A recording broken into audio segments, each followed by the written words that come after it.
केरळच्या वायनाडमधून एक आश्चर्यचकित करणारी बातमी समोर येत आहे। वायनाडमध्ये झालेल्या भूस्खलनात आतापर्यंत 279 जणांचा मृत्यू झालेला आहे आणि अद्याप अनेक लोक बेपत्ता आहेत। या वायनाडवरील संकटाची भविष्यवाणी एक दिवस आधीच 8वीच्या मुलीने तिच्या गोष्टीत केली होती।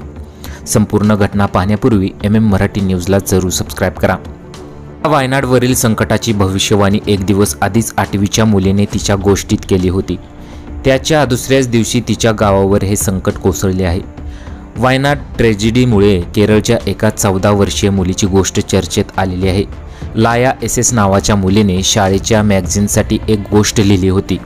या मॅगझिनचा डिजिटल अंक प्रकाशित करण्यात आला। त्याच्या दुसऱ्याच दिवशी तिने सांगितलेली कहाणी खरी ठरली। आता ही कहाणी काय आहे ते पाहूया।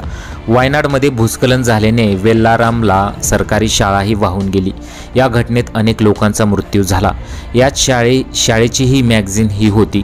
ती डिजिटल उपलब्ध झाल्याने लोकांच्या वाचनात आली आणि हा प्रकार समोर आला।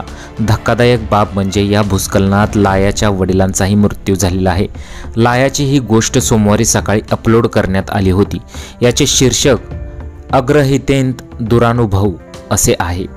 यामध्ये 2 मुलींचे पात्र रंगवण्यात आले आहेत। यात एक बोलणारी चिमणी या गावावर मोठे संकट येणार आहे, पळून जा असे सांगत आहे। एक काल्पनिक गोष्ट खरी ठरलेली आहे।